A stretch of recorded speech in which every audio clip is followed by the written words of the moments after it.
नमस्कार दोस्तों, स्वागत है एक बार फिर आपके अपने YouTube चैनल जीवा स्टडी पर। मैं वरिष्ठ अध्यापक मुकेश कुमार जांगड़ आपका स्वागत करता हूं। तो अपन जो है कलाम दराज जो ऑफलाइन टेस्ट सीरीज आपकी राजस्थान 3rd ग्रेड अध्यापक भर्ती परीक्षा जिसको अपन रीट मेंस कहते हैं वो चला रखी थी अपन ने। और टॉपिक वाइज अपन जो है क्लासेस देख रहे हैं और टॉपिक का नाम जो है मैंने थंबनेल पर सबका डाल रखा है। और अभी वही अपन जो है टॉपिक कर रहे हैं जो दोनों में कॉमन है, यानी कि लेवल 1 और लेवल 2 के सभी सब्जेक्ट में जो कॉमन टॉपिक है वो कर रहे हैं। और आज अपना जो टॉपिक है जैसा कि आपको थंबनेल में दिख रहा है, अधिगम और अधिगम के सिद्धांत है।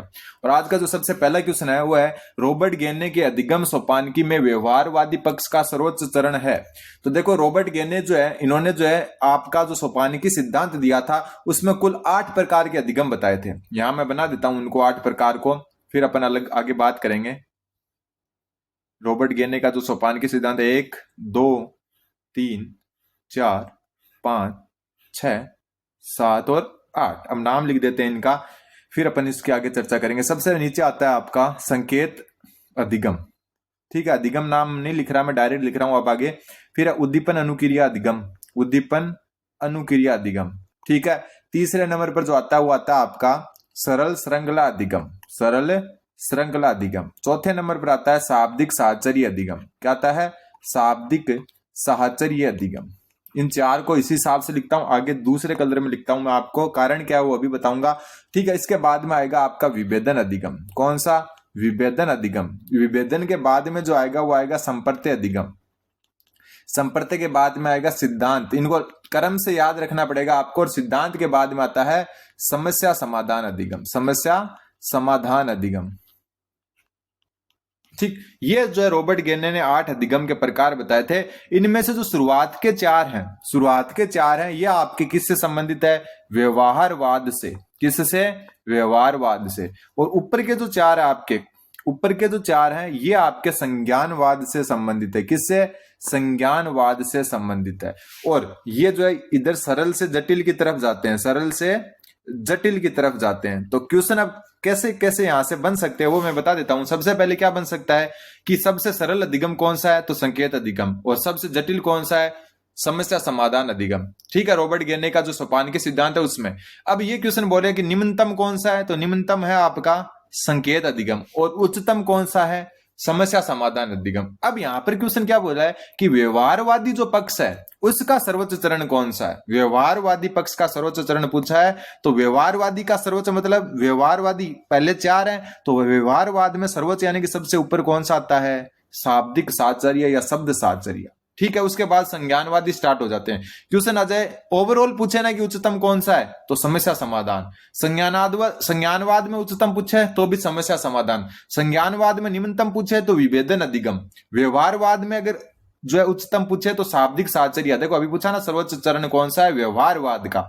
तो ये जो है आपको अच्छे से याद रखना चाहे तो स्क्रीनशॉट ले सकते हो, वरना आपकी बुक्स में ये अवेलेबल है। तो यहां पर पूछा है कि अपन जल्दबाजी में क्या करते हैं कि रॉबर्ट गेने के अधिगम सोपानकी का सर्वोच्च चरण, तो सर्वोच्च तो अपने को पता समस्या समाधान होता है, लेकिन ओवरऑल होता ही है व्यवहारवादी चरण का सर्वोच्च शब्द साहचर्य है, क्योंकि उसके बाद में सारे संज्ञानवाद में चले जाते हैं। अगला क्वेश्चन, प्राचीन भारत के वैदिक इतिहास की समझ उस काल की पुस्तक आदि को समझने में मदद करती है। मतलब प्राचीन भारत का जो वैदिक इतिहास है उसको अपन पढ़ते हैं तो इसकी जो समझ है अपने को, उस जो वैदिक काल है उसकी पुस्तकों के बारे में जो जानकारी है उसको समझने में क्या करती है? मदद करती है। तो ये किस प्रकार का अधिगम अंतरण है? अधिगम अंतरण मतलब अधिगम का स्थानांतरण। तो ये आपका क्षैतिज। क्षैतिज में क्या होता है? जो है समान परिस्थितियों में लागू होना, समान परिस्थितियों में लागू होता है, मतलब एक जैसी परिस्थितियों में सीखने में मदद होना। अगर सरल अगर अपने एग्जाम्पल से स्टार्ट करें तो साइकिल चलाना सीखने से, साइकिल चलाना सीखने से जब आप मोटरसाइकिल या बाइक चलाना सीखते हो तो वो आपका क्षैतिज अंतरण है। क्षैतिज मतलब कि समान परिस्थितियों में, मतलब एक चीज सीखी हुई दूसरी चीज में अगर आपकी सहायता प्रदान करे, जैसे साइकिल सीखी हुई हो आपकी तो वो बाइक चलाने में सहायता प्रदान करेगी, तो वो क्षैतिज अंतरण होगा। तो वैदिक इतिहास अगर आप पढ़ लोगे तो उस समय के जो है पुस्तकों के बारे में समझ भी आप में आ जाएगी, क्योंकि एक ही परिस्थितियां हैं। ठीक, फिर आती है आपकी उदर्व अंतरण। उदर्व अंतरण क्या होता है? जब एक चीज सीखना, एक चीज सीखना, शॉर्ट में लिखूंगा थोड़ा सा ध्यान रख लेना, अन्य उच्च स्तरीय चीज सीखने में मदद करे, चीज सीखने में मदद करे, सीखने में मदद करे, तो होता है आपका उदर्व अंतरण। जैसे जो आप बाइक चलाना सीख कर कार चलाना सीखते हो, तो ये क्या हो गया आपका उच्च स्तरीय जो है अधिगम, जो दोनों अलग अलग परिस्थितियां है, ठीक है, भिन्न परिस्थितियां, एक चीज सीखना अन्य उच्च स्तरीय चीज सीखने में मदद करे, तो ये होता है आपका भिन्न परिस्थितियों में, अलग अलग परिस्थितियों में। तो जैसे बाइक चलाना सीख के कार चलाना। फिर द्विपार्श्विक अंतरण, इसमें क्या होता है, इसमें मान लो कि शरीर के दो अंगों का प्रयोग होता है। जैसे कोई व्यक्ति जो है वो दाएं हाथ से लिखना सीखे, दाएं हाथ से लिखना सीखे, लिखना सीखे, और इसी के कारण इसी का उपयोग वह बाएं हाथ से लिखने में करे, बाएं हाथ से लिखने में उपयोग करे, इसका बाएं हाथ से लिखने में उपयोग, तो वो क्या हो गया, लिखने में उपयोग करे। तो ये क्या हो गया आपका जो द्विपार्श्विक अंतरण। जैसे कोई एक बॉलर है, वो लेफ्ट हैंड से बॉलिंग की प्रैक्टिस करता है और उसकी मदद से वो राइट हैंड से भी बॉलिंग करना सीख जाता है। तो ये हो गया शरीर के जब दो अंगों का प्रयोग हो जाए अलग अलग, ठीक है, दाएं हाथ से फिर बाएं हाथ का, तो ये द्विपार्श्विक अंतरण होता है। शून्य अंतरण मतलब एक परिस्थिति दूसरे में किसी भी प्रकार का कोई मदद नहीं करे, एक परिस्थिति दूसरी परिस्थिति में कोई प्रभाव ना डाले या कोई मदद नहीं करे, कोई प्रभाव नहीं डाले, ठीक है, ये आपको ध्यान में रखना है, ठीक। तो उत्तर हो जाएगा इसका क्षैतिज अंतरण। अगला क्वेश्चन, वह पक्ष जो अधिगम की प्रक्रिया को निम्नतम रूप से प्रभावित करता है, मतलब निम्नतम रूप यानी कि बहुत कम जो है प्रभावित करता है ऑप्शन के हिसाब से अधिगम की प्रक्रिया को, यानी कि सीखने की प्रक्रिया को। तो रुचि, तो अगर किसी चीज में आपकी रुचि होगी तो आप अच्छे से सीखोगे, तो ये तो प्रभावित करती है। स्वास्थ्य, अगर आप स्वस्थ हो तो अच्छे से कर पाओगे, बिल्कुल ये इसको प्रभावित करती है। भाषा, बिल्कुल भाषा, अब आप मान लो हिंदी भाषी जो है स्टूडेंट हो, आपको अगर किसी उर्दू भाषा में या किसी विदेशी भाषा में पढ़ाए तो क्या आप सीख पाओगे अच्छे से? बिल्कुल नहीं। तो भाषा भी इसमें क्या होती है, प्रभावित करती है, लेकिन लिंग प्रभावित नहीं करता है। आप लड़की हो या लड़का, इसका ज्यादा प्रभाव नहीं पड़ता है। किस पर? अधिगम पर। यह आपको ध्यान में रखना है। फिर बात आती है हैबिचुएशन किस प्रकार का अधिगम है। तो जो हैबिचुएशन है आपका, इसको डायरेक्ट याद रखना आपको। हैबिचुएशन जो आपका इनमें से कोई नहीं, कारण हैबिचुएशन क्या होती है, हैबिचुएशन जो होता है वो आपका अस्थायी परिवर्तन होता है। अस्थायी परिवर्तन होता है क्या हैबिचुएशन? ये होता है आपका अभ्यस्तता। अभ्यस्तता होती है ना, अपन पढ़ेंगे भी, टॉपिक भी अपने अभ्यस्तता। अभ्यस्तता क्या है? आपका एक प्रकार का अस्थायी परिवर्तन है जो थकान, बीमारी या दवाइयों के कारण आता है। दवाइयों के कारण आता है, कारण आता है। तो अभ्यस्तता या हैबिचुएशन जो आपका एक अस्थायी परिवर्तन है जो क्या जो है थकान, बीमारी, दवाइयों के कारण होता है और कुछ समय के लिए होता है, बाद में वो चेंज हो जाता है। तो ये किसी भी प्रकार का अधिगम है ही नहीं। तो ये क्या है? अधिगम नहीं है। अधिगम नहीं है। तो ये आपको ध्यान में रखना है। तो हैबिचुएशन या अभ्यस्तता जो है आपकी, वो अस्थायी परिवर्तन है जो थकान, बीमारी, दवाइयों के कारण होता है। तो इसको अधिगम नहीं कहेंगे। तो उत्तर हो जाएगा ऑप्शन नंबर 4, इनमें से कोई नहीं। फिर आता है अधिगम को प्रभावित करने वाला व्यक्तिगत कारक। व्यक्तिगत मतलब इंडिविजुअल, जो खुद का हो, ठीक है, खुद से ही रिलेटेड हो, वो कारक पूछा है। तो अध्यापक क्या खुद से रिलेटेड है? बिल्कुल नहीं। विषय की कठिनाई, ये भी नहीं है। रुचि हो सकता है, विद्यालय, विद्यालय भी व्यक्तिगत नहीं है। तो बात हो जाएगी इसमें, उत्तर रुचि हो जाएगी, क्योंकि रुचि खुद से रिलेटेड होती है, व्यक्ति की इंडिविजुअल होती है, ठीक है। अब कुछ मैं आपको बता देता हूं। देखो, कई प्रकार के जो है अधिगम को प्रभावित करते हैं। तो शारीरिक कारक कौन से होते हैं जो अधिगम को प्रभावित करते हैं? तो शारीरिक कारक जो अधिगम को प्रभावित करते हैं वो एक तो हो गई ज्ञानेंद्रियां। कौन सी? ज्ञानेंद्रियां, ठीक है। दूसरी जो इसमें हो गई स्वास्थ्य। ये शारीरिक कारक है, व्यक्तिगत भी है और शारीरिक भी, ठीक है। स्वास्थ्य के अलावा आयु और परिपक्वता, ये मुख्यतः वो कारक है जो शारीरिक है और क्या करते हैं, अधिगम को प्रभावित करते हैं। इसके अलावा जो आपके मनोवैज्ञानिक कारण, कौन से? मनोवैज्ञानिक कारक। मनोवैज्ञानिक कारक मतलब ऐसे जो मनोवैज्ञानिक कारक हैं। तो मनोवैज्ञानिक कारक में आपका एक तो आ जाता है प्रेरणा, ठीक है। दूसरा आ जाता है रुचि, अभिवृत्ति, इसके अलावा बुद्धि लब्धि। बुद्धि लब्धि, ये सारे क्या हो गया आपके मनोवैज्ञानिक कारक हो गए। और ये सारे कारक, ये दोनों ही क्या है, दोनों मिलकर एक प्रकार से व्यक्तिगत कारक के प्रकार है, ठीक है। फिर जो आपका आता है एक पर्यावरणीय या सामाजिक कारण। पर्यावरणीय या सामाजिक कारक, या सामाजिक कारक, पर्यावरणीय या सामाजिक कारक। इसमें क्या होता है? इसमें आता है ये सारे परिवार, अध्यापक, ठीक है, विद्यालय, ये सारे फिर इसके अंतर्गत आते हैं। और ये जो एक प्रकार से व्यक्तिगत ना होकर सामाजिक होता है। हालांकि जो है व्यक्तिगत में शारीरिक और मनोवैज्ञानिक दोनों सम्मिलित होते हैं, तो ये आपको ध्यान में रखना है। एक बात और, चैनल पर नहीं तो चैनल को सब्सक्राइब आप कर सकते हैं, और अपना एक ऐप है जिसका नाम है परफेक्ट मॉक, जीवा स्टडी का खुद का ऐप है, जो आपको लिंक डिस्क्रिप्शन में भी दिया हुआ है, और साथ में आप प्ले स्टोर से भी इसको डाउनलोड कर सकते हो। इसमें आपके लिए क्या है, थोड़ा सा टेस्ट प्रैक्टिस करने के लिए, एग्जाम प्रैक्टिस करने के लिए सिर्फ और सिर्फ राजस्थान जीके जिसमें राजस्थानी भाषा भी सम्मिलित है, मात्र 49 रुपीज में जो है आपके लिए जो है टेस्ट सीरीज लेवल 1 और लेवल 2 के लिए रखी है। आप जाकर देखें, क्वालिटी एकदम बेस्ट मिलेगी। सेकंड ग्रेड की भी टेस्ट सीरीज चल रही है, उसकी क्वालिटी तो मैं आपको जो है मैंने ग्रुप में स्क्रीनशॉट भी सेंड करके एकदम आरपीएससी लेवल के उसके बना रहे हैं, और इसकी भी एक परफेक्ट मॉक जो अपना ऐप है उस पर एक बेस्ट क्वालिटी देने की कोशिश करेंगे, तो जाकर एक बार जरूर देखें। फिर अगला क्वेश्चन, सत्य कथन छांटिए। अधिगम निष्पादन से अलग अनुमानित प्रक्रिया। बिल्कुल, निष्पादन का मतलब हो गया उपलब्धि, तो अधिगम जो है उपलब्धि से एक अलग प्रक्रिया है, बिल्कुल सही बात है। फिर अधिगम का मापन निष्पादन से होता है। बिल्कुल, अधिगम का मापन निष्पादन से होता है, मतलब आपने क्या कुछ पाया, क्या कुछ प्राप्त किया, क्या कुछ उपलब्धि हासिल की, उससे आपका अधिगम का मापन तो हो जाएगा, लेकिन अधिगम जो है निष्पादन से प्रक्रिया अलग है। तो दोनों बातें इसमें क्या है, सत्य है। तो ये दोनों अलग अलग चीज है। अधिगम निष्पादन से अलग है, लेकिन निष्पादन से अधिगम का पता चलता है।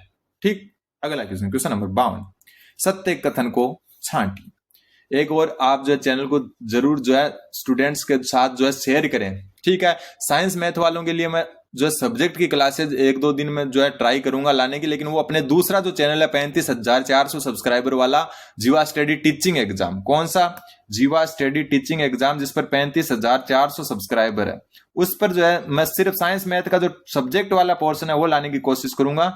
टीचिंग एग्जाम, ये आप जो है इस चैनल पर नए नहीं, मतलब ये वाला चैनल अगर आपने सब्सक्राइब नहीं कर रखा तो कर लेना। इस पर जो है साइंस मैथ की क्लासेस लाने की कोशिश करूंगा, बाकी जो कॉमन क्लासेज है वो इसी पर आएगी, ठीक है। सत्य कथन को छाड़ना है। अधिगम परिमार्जन ही हो गया। परिमार्जन मतलब मॉडिफाई कर सकते हैं, इसमें सुधार कर सकते हैं, मतलब क्या कर सकते हैं, सुधार कर सकते हैं अधिगम में, बिल्कुल कर सकते हैं, बात सही है, ठीक है। अधिगम में मानसिक क्रियाएं होती है, बिल्कुल अधिगम में मानसिक प्रक्रियाएं होती है। अधिगम व्यक्तिगत व सामाजिक दोनों होता है, बिल्कुल उपयुक्त सभी उत्तर हो जाएगा। इसके अलावा मैं आपको और बता दूं अधिगम के बारे में, ठीक है, शॉर्ट के अंदर ही बताऊंगा, ज्यादा लॉन्ग नहीं चलेंगे अपन। अधिगम क्या है आपका, सतत प्रक्रिया है। क्या है, सतत प्रक्रिया, ठीक है।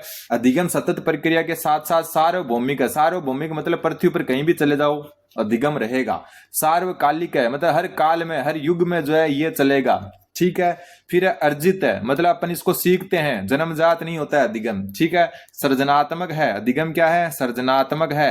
अधिगम में तरह तरह की क्रिएटिविटी मिलती है अपने को।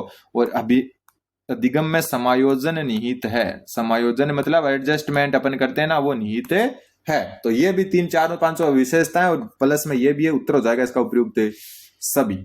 अगला क्वेश्चन, क्वेश्चन नंबर 53, थांडाई के स्टैंड अप प्रयोग का संबंध किससे। बात यहाँ स्टैंड अप प्रयोग की हो रही है, तो इसमें क्या करता है थांडाई की, एक मछली जो है उसको ऐसे लटका देता है। यहाँ पर क्या करता है, मछली लटका देता है, ठीक है। और नीचे क्या होती है, बिल्ली होती है, बिल्ली, नीचे क्या होती है, बिल्ली होती है, 1 मिनट, नीचे होती है आपकी एक बिल्ली। अब जो बिल्ली को क्या कहता है थांडाई कि स्टैंड अप और इस मछली को खा, तो बिल्ली स्टैंड अप होती है, मछली को खा लेती है। ये प्रयोग वो बार बार करता है, बिल्ली को कहता है स्टैंड अप, और मछली थोड़ी सी नीचे करता है और वो खा जाती है।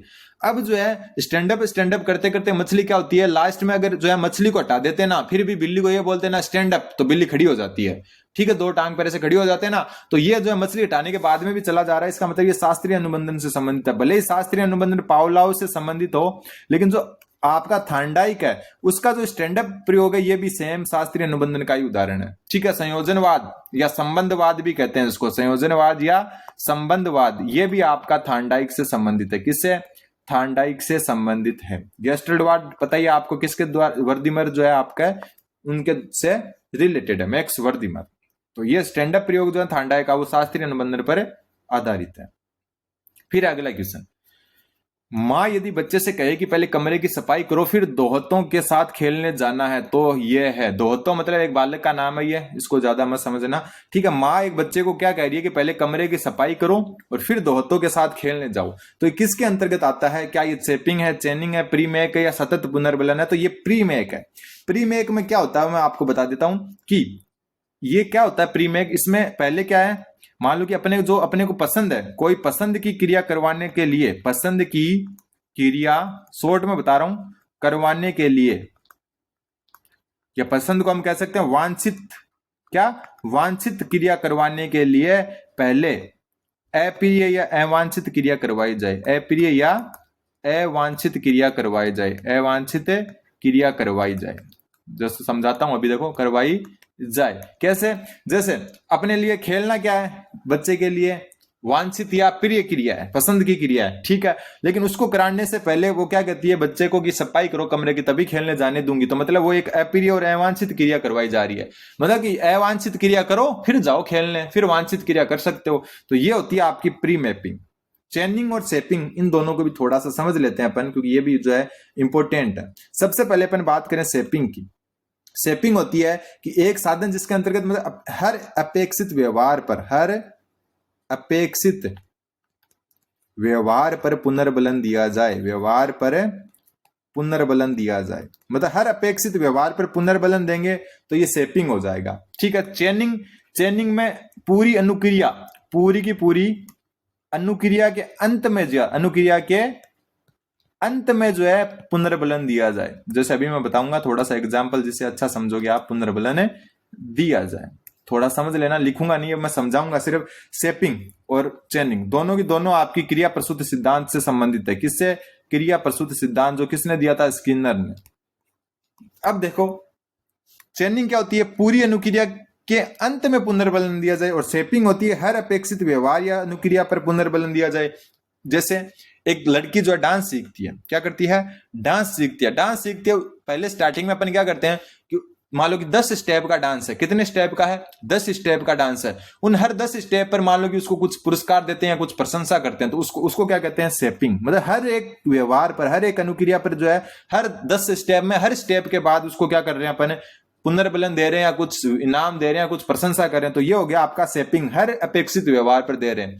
चेनिंग क्या होती है कि जब लड़की पूरा 10 के 10 स्टेप सीख लेती है और अपने को फिर एक साथ 10 स्टेप करके सिखाती है, तो लास्ट में 10वें स्टेप के बाद में अपन जो पुनर्बलन देते हैं उसको चेनिंग कहते हैं, मतलब पूरी अनुक्रिया के अंत में देते हैं, ठीक है। और ये ऊपर वाला जो उदाहरण है ये आपका प्रीमेक का है, जिसको अपन देख चुके। अगला क्वेश्चन, SOR सूत्र के प्रतिपादक कौन है? तो इसको डायरेक्ट याद रखना आपको, वुडवर्थ। कौन है? वुडवर्थ। अगला क्वेश्चन, क्वेश्चन नंबर जो है 56, अव्यस्तता। अभी बात की थी ना ऊपर, हैबिचुएशन, वही होती है अव्यस्तता में जो होता है। अव्यस्तता जो होती है उसमें क्या होता है ये पूछा है, तो अव्यस्तता में जो है आपका प्रतिवर्त कमजोर होता है। मतलब अव्यस्तता क्या होती है? अव्यस्तता जो है आपका अस्थायी परिवर्तन होता है, जो ऊपर बात कर चुके हैं, इसको अच्छे से अपन जान चुके हैं। इसमें कारण क्या होता है इसका अस्थायी परिवर्तन का? इसमें प्रतिवर्त कमजोर होता है। क्या होता है? जैसे प्रतिवर्त कमजोर का मतलब जो चीज अपने को उद्दीपक टाइप से मिल रही है वो कमजोर होती है, इसलिए उसको अव्यस्तता कहते हैं, ना कि अधिगम कहते हैं। और ये एक अस्थायी परिवर्तन है, जबकि अधिगम स्थायी परिवर्तन होता है। जैसे अपन बात करें कि अपना जो है, मान लो कि घर जो है वो रेलवे स्टेशन के पास है। क्या है? रेलवे स्टेशन के पास है। डेली रात को ट्रेनें जाती है, तो वहां धीरे धीरे देखो, मान लो कि ट्रेन जो है पहले तो अपने को जो है परेशान करती है, जो नया कोई जाता है उनके घर रहने, उसको परेशान करती है, लेकिन उसके घर के लोगों को जो है परेशान नहीं करती। भले रात को 10 ट्रेनें हॉर्न मारती जाए, लेकिन वो जो है नींद से नहीं उठेंगे। आपके घर के पास शादी है, डीजे बज रहा है, पहले 2 दिन तो आपको नींद नहीं आएगी, धीरे धीरे नींद आने लग जाएगी, भले कितना ही जोर का डीजे बजे। तो ये सब क्या होता है? हैबिचुएशन या अभ्यस्तता होती है, जिसमें अस्थायी परिवर्तन आता है। ध्यान रखना, स्थायी परिवर्तन नहीं आता। अगला क्वेश्चन, एक व्यक्ति अपने दोस्तों से कहता है कि मैं तृतीय श्रेणी अध्यापक परीक्षा की अच्छे से तैयारी कर रहा हूं और टॉपिक समान होने के कारण मेरा पटवार भर्ती परीक्षा का पेपर अच्छा होगा। मतलब 3rd ग्रेड अध्यापक जो है परीक्षा की तैयारी कर रहा है, और वो कहता है कि उसके टॉपिक जो है ना, दोनों पटवार और 3rd ग्रेड के समान होने के कारण पटवार का पेपर भी अच्छा होगा। तो ये किस प्रकार का जो है थार्नडाइक के, जो आपके थार्नडाइक के गौण नियमों से संबंधित है। ये गौण नियम, और थार्नडाइक के गौण नियम कितने थे? 5 थे। इन 5 को ध्यान में रख लेना। बहु अनुक्रिया का बहुत सारी अनुक्रियाएं करते हैं, ठीक है। और ये अभ्यास के नियम से, किससे? अभ्यास के नियम के समांतर है। अभ्यास के नियम के समांतर है ये, ठीक है। फिर है साचर्य परिवर्तन का नियम, जिसमें क्या होता है? एक जैसी 2 चीजें होती है, उसमें परिवर्तन। साचर्य परिवर्तन का मतलब हो गया एक जैसी 2 चीजें होने के कारण जो है उसमें व्यवहार, मतलब एक चीज का व्यवहार दूसरे में प्रभावित करे। वही तो बात हो रही है। तृतीय श्रेणी अध्यापक और पटवारी परीक्षा दोनों का सिलेबस समान है, तो मेरा पटवारी का पेपर भी अच्छा होगा, मतलब साचर्य परिवर्तन का नियम है कि दो चीजें समान है तो एक परिस्थिति दूसरे में मदद करती है। सादृश्यता का मतलब है एक पूर्व में सेम वैसा का वैसा कुछ सीखा हुआ है आपने, वो तो एक ही चीज पर डिपेंड करता है। साचर्य में दो एक जैसी चीजें ऊपर करता है। मनोवर्ती मतलब आपकी मनोवर्ती होनी चाहिए, ये तत्परता के नियम के क्या है, तत्परता के नियम के समांतर है। नियम के समांतर मतलब आपकी मनोवर्ती कैसी है ये डिपेंड करता है आप क्या सीखोगे। और ये चार तो हो गए, और मैंने क्या बताया थे पांच, और पांचवा यहां ही लिख देता हूं। पांचवा जो नियम है थांडाई का, उसका नाम है आपका आंशिक क्रिया का नियम। आंशिक क्रिया का नियम मतलब छोटे छोटे टुकड़े करके क्रिया का नियम पढ़ता है बालक, ठीक है। तो यहां पर आपको ध्यान में रखना है। और सादृश्यता अनुक्रिया का नियम है, इसको आत्मीकरण का नियम भी कहते हैं। किसका नियम, आत्मीकरण का नियम। ये सारी चीजें आपको ध्यान में रखनी है। तो ये सारे थांडाई के गौण नियम है। आंशिक क्रिया का नियम, ठीक है, बहु अनुक्रिया का, साचर्य परिवर्तन का, सादृश्यता द्वारा अनुक्रिया का, मनोवर्ती का। और ये जो थांडाई के तीन मुख्य नियम आगे अपन पढ़ेंगे, जिसमें से एक तो अभ्यास का नियम है, अभ्यास के नियम के समांतर बहु अनुक्रिया का नियम है। एक तत्परता का नियम है जिसके जो है समांतर मनोवर्ती का नियम है। और तीसरा जो है प्रभाव का नियम है, वो अपन आगे देखेंगे। तो इसका उत्तर ऑप्शन नंबर 2 हो जाएगा। फिर आपका क्वेश्चन नंबर 58, टोलमैन से संबंधित असत्य कथन।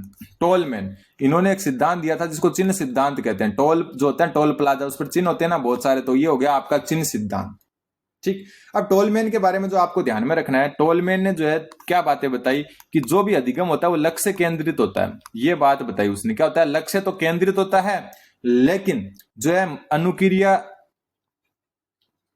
को इसने नकारा है। क्रॉस का मतलब नकारा, और इसको मतलब हाँ बोला इसने। तो लक्ष्य केंद्रित होता है लेकिन अनुक्रिया केंद्रित नहीं होता है, ठीक है। मध्यवर्ती चर को महत्वपूर्ण माना है इसने, मध्यवर्ती चर को महत्वपूर्ण माना है, को महत्वपूर्ण माना है किसने, टोलमैन ने। तो यहां पर अनुक्रिया का महत्व है, अभी तो बोला था अपन ने, अनुक्रिया का महत्व नहीं बताया इसने, ठीक है। तो यही गलत हो गया आपका। मध्यवर्ती चर का महत्व, ये देखो मैंने बताया मध्यवर्ती चर का महत्व। एकीकृत व्यवहार का महत्व बिल्कुल व्यवहारवादी था, तो इसको तो सही करना अपने को, ठीक है। फिर आपका मानसिक मानचित्र का महत्व, बिल्कुल मानसिक मानचित्र का महत्व इसने बताया है। साथ में लक्ष्य केंद्रित बताया, सिर्फ अनुक्रिया का महत्व नहीं बताया। तो अनुक्रिया को क्या क्रॉस कर दो तो उत्तर अपने को असत्य पूछा तो 58 में हो जाएगा ऑप्शन नंबर 1। अगला क्वेश्चन, सामान्यीकरण के सिद्धांत के जनक हैं। तो सामान्यीकरण का सिद्धांत जड़ ने दिया। सामान्यीकरण का मतलब है एक जैसी चीजें दिखना। जैसे उदाहरण से ही बता देता हूं, लिखने की जरूरत नहीं होगी, कि मान लो कि जो है गर्म दूध से जला व्यक्ति जो है वो छाछ भी फूंक फूंक के पीता है, मतलब दोनों में सामान्यीकरण कर लिया उसने। और ये आपका जड़ जो है उसका नियम है। फिर आपका आता है, ठीक है, ये लेवल 1 और लेवल 2 दोनों के लिए उपयोगी है। जब अधिगम दूसरों को देख करो तो ये है, जब अधिगम दूसरों को देख करो तो ये आपकी मॉडलिंग है। क्या है, मॉडलिंग। मॉडलिंग जिसको प्रतिमान भी कहते हैं, क्या कहते हैं, प्रतिमान। और ये आपका जो है सामाजिक अधिगम सिद्धांत से संबंधित है। सामाजिक अधिगम सिद्धांत, अधिगम सिद्धांत और सामाजिक अधिगम सिद्धांत एल्बर्ट बांडुरा, किसने दिया, एल्बर्ट बांडुरा। इसमें ये क्या कहता है कि बच्चा जो होता है वो मॉडलिंग या प्रतिमान को देख रहे, यानी कि किसी का रोल मॉडल सलमान खान है तो हाथ में ब्रेसलेट पहनेगा। तो जब अधिगम दूसरों को देखकर हो तो उसको मॉडलिंग या प्रतिमान अधिगम कहते हैं, जो सामाजिक अधिगम सिद्धांत से संबंधित है, एल्बर्ट बांडुरा द्वारा दिया गया है। क्वेश्चन नंबर 61, निम्नलिखित में से कौन सा शास्त्रीय अनुबंधन का उदाहरण नहीं है। शास्त्रीय अनुबंधन का उदाहरण नहीं है। शास्त्रीय अनुबंधन क्या होता है, पावलाव वाला, जिसमें जो है बार बार आदत डाली जाती है। जैसे ऊपर जो स्टैंड अप वाला देखा था अपन ने, बच्चा बार बार जलने के बाद आग से डरने लग जाए, बिल्कुल बार बार जो है कोई डर, जो मतलब आग से जलता है तो फिर वो क्या करता है, वो आग से जो है डरने लग जाता है, ये तो बिल्कुल है। फिर अस्पताल की गंध आती है, मरीज को घबराहट महसूस होती है। आपको कभी कभी ये जो है ये अनुबंधन हो गया कि जैसे अस्पताल की या दवाइयों की गंध आएगी आपको घबराहट महसूस होगी, ठीक है। घंटी बजते ही कुत्ता भोजन के आस में लात टपकाता है, बिल्कुल ये शास्त्रीय अनुबंधन है। लेकिन बच्चा होमवर्क करने पर शिक्षक से टॉफी पाकर आगे भी होमवर्क करता है, ये आपका जो है पुनर्बलन का उदाहरण है, ठीक है। और पुनर्बलन से संबंधित 2 मनोवैज्ञानिक है, एक तो स्किनर और एक क्लार्क हल। स्किनर और क्लार्क हल। जब भी पुनर्बलन नाम आ जाए ना, या तो इसको या इसको, ऑप्शन में जो भी हो ना, उनको आंख बंद करके टिका देना, तो उत्तर ऑप्शन 4 हो जाएगा इसमें, ठीक है। क्योंकि अपने को पूछा था कि शास्त्रीय अनुबंधन का उदाहरण कौन सा नहीं है, तो चौथा नहीं है।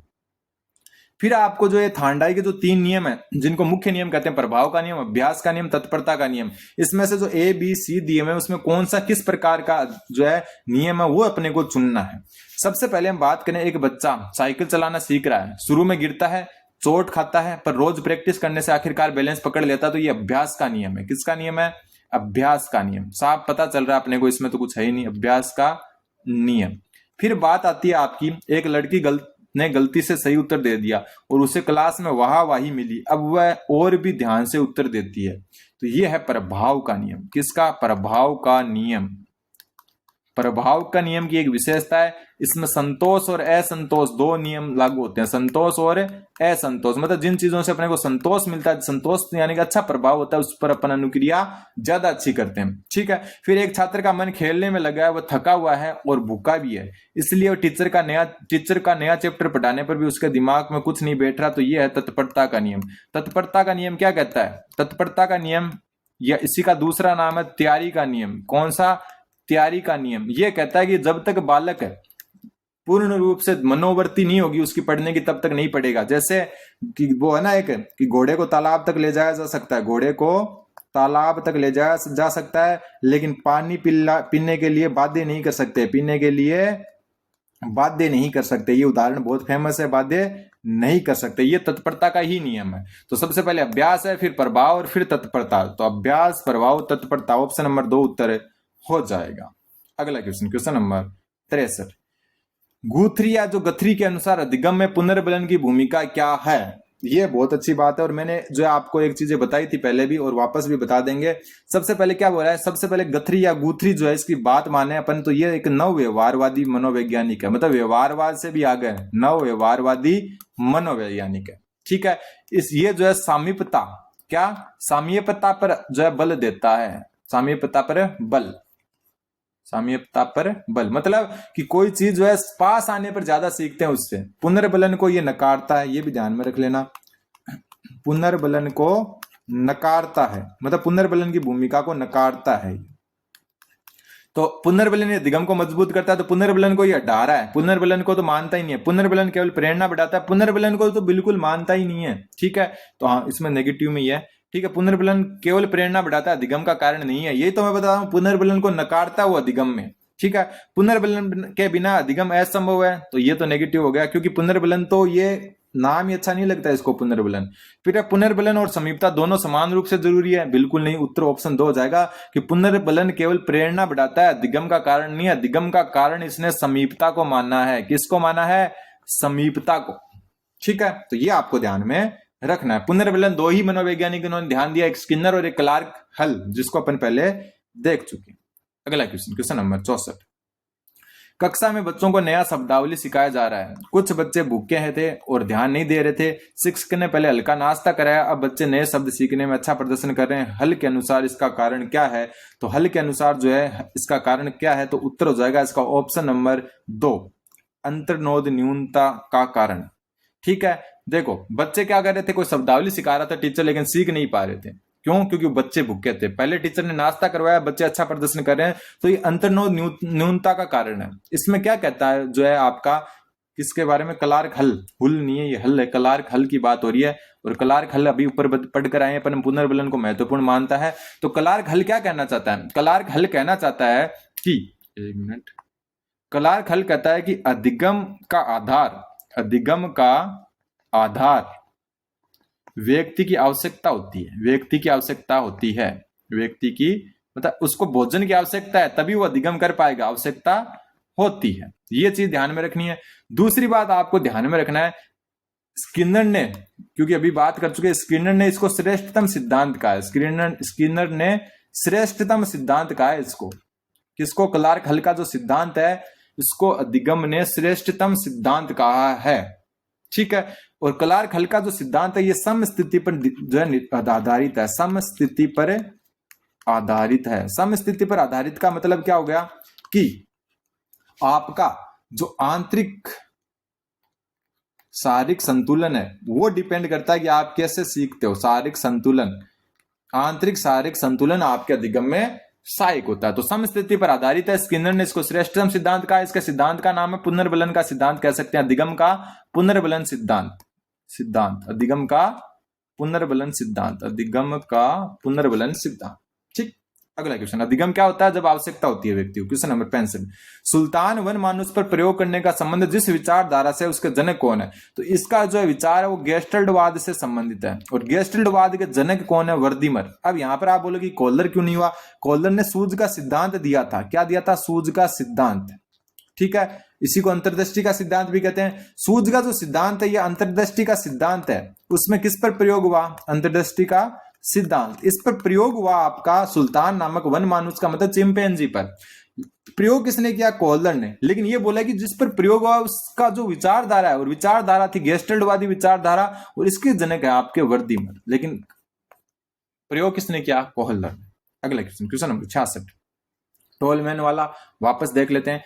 टोलमैन ने अधिगम को केवल एसआर, स्टिमुलस रिस्पॉन्स अनुबंधन तक सीमित नहीं माना। बिल्कुल सही बात है, टोलमैन ने अधिगम को केवल एसआर तक सीमित नहीं माना। केवल शब्द आ जाए तो वैसे ही नेगेटिव है, मतलब नहीं आ गया तो मतलब सही बात हो रही है। टोलमैन के अनुसार सीखने में मानसिक नक्शा यानी जो कॉग्निटिव मैप और उद्देश्य महत्वपूर्ण भूमिका निभाते हैं। बिल्कुल दोनों सही बात है, तो इसका उत्तर ऑप्शन ए हो जाएगा। ए और आर दोनों से आर एक की सही व्याख्या करता है। मतलब टोलमैन जिन्होंने चिन्ह सिद्धांत दिया, तो ऊपर पढ़कर आए अपन, उन्होंने बोला कि अधिगम केवल एस आर अनुबंधन तक सीमित नहीं होता है। अधिगम जो है मानसिक नक्शे और उद्देश्य जो है इनमें महत्वपूर्ण भूमिका निभाता है। ये बात अपने पहले पढ़कर आ चुके हैं। अगला क्वेश्चन, क्वेश्चन नंबर 67, बांडुरा के प्रेक्षणात्मक अधिगम। प्रेक्षणात्मक अधिगम वही है, अभी ऊपर अपन बात करके आए थे ना, सामाजिक अधिगम। वही क्या है? प्रेक्षणात्मक, दोनों एक ही है, जिस पर जो है मॉडल पर आधारित होता है, मॉडल या प्रतिमान पर आधारित होता है सब कुछ। ठीक है, तो इस प्रेक्षणात्मक अधिगम के अनुसार कौन से चरण जिसमें बच्चे दूसरों के व्यवहार को देखकर उसे याद रखते हैं? सबसे पहले इसका जो बांडुरा है, इन्होंने जो 4 दिए थे इनको याद रखना है। अटेंशन, अटेंशन के बाद में रिटेंशन, फिर इमिटेशन, फिर मोटिवेशन। ये क्रम याद रखना है, अटेंशन, रिटेंशन, इमिटेशन, मोटिवेशन। और जहां पर जो है बच्चा दूसरे के व्यवहार को याद रखता है, ये हो जाएगा आपका रिटेंशन।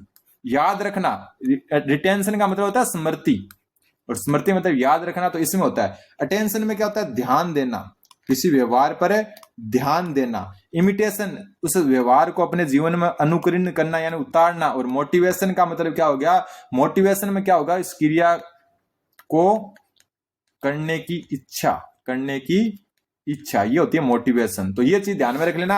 याद रखना मतलब रिटेंशन, स्मृति में होता है। अटेंशन मतलब ध्यान देना, इमिटेशन अनुकरण, और मोटिवेशन होता है क्रिया को करने की इच्छा। तो इसका उत्तर रिटेंशन होगा। फिर आपका क्वेश्चन नंबर 68, लेविन का संज्ञानात्मक क्षेत्र सिद्धांत क्या कहलाता है? इसको अपन तलरूप सिद्धांत भी करते हैं, कर्ट लेविन का तलरूप सिद्धांत। ठीक है, तलरूप सिद्धांत, गणितीय सिद्धांत, क्षेत्र सिद्धांत, अलग अलग नाम है कर्ट लेविन का। इसमें जो है कर्ट लेविन ने क्या बताया? कर्ट लेविन ने एक जो है आपका फंक्शन दिया कि बी बराबर यानी बिहेवियर बराबर function of P dot E. मतलब बिहेवियर मतलब व्यवहार, हिंदी में बता देता हूं, फलन, फंक्शन यानी फलन किसका? पी पर्सनैलिटी यानी प्राणी, और ई एनवायरमेंट यानी वातावरण। वातावरण, और वातावरण को पर्यावरण भी कह सकते हैं। तो व्यवहार जो है प्राणी और वातावरण के आपस में अंतःक्रिया का परिणाम है। तो उत्तर व्यवहार व्यक्ति और उसके पर्यावरण के बीच अंतःक्रिया का परिणाम है। ऑप्शन 2 उत्तर हो जाएगा। केवल शब्द तो वैसे नेगेटिव सेंस में आते हैं, तो ये तीनों वैसे ही कट जाते हैं। अगला क्वेश्चन, क्वेश्चन नंबर 69, ब्रूनर ने वर्तुलाकार पाठ्यचर्या का विचार भी दिया। इसका मुख्य उद्देश्य क्या है? तो ब्रूनर का जो वर्तुलाकार पाठ्यचर्या है उसका विचार जो है, उसका जो प्रमुख जो आपका उद्देश्य है वो है विषयों को धीरे धीरे अधिक जटिल बनाते हुए पुनः परिचय देना। ये थोड़ा सा नेगेटिव लिख सकता है, लेकिन इसको अलग से नोट कर लेना। ठीक है, जो आपका ब्रूनर का वर्तुलाकार पाठ्यचर्या का विचार है उसका जो है आपका उद्देश्य है कि विषयों को धीरे धीरे अधिक जटिल बनाते हुए पुनः परिचय देना। मतलब धीरे धीरे जटिल बनाना, एक साथ जटिल नहीं बनाना। और आज का लास्ट क्वेश्चन, वाटसन के प्रयोग में बच्चा केवल सफेद चूहे से नहीं डरता अपितु सभी सफेद वस्तु से डरने लग जाता है। तो ये है, मतलब सफेद चीज देखते डरने लग जाता है। पहले सफेद चूहे से डरता था, फिर सफेद वस्तु से डरने लग जाता है। इसको उद्दीपक सामान्यीकरण कहते हैं। ऊपर पढ़कर आ चुके हैं अपन उद्दीपक सामान्यीकरण को। तो ये अपने साइकोलॉजी के जो इंपॉर्टेंट क्वेश्चन माइनर टेस्ट 3 के थे, लेवल 1 और लेवल 2 दोनों के लिए उपयोगी है। चैनल पर नए तो चैनल को सब्सक्राइब कर दें। धन्यवाद, बने रहें जीवा स्टडी के साथ।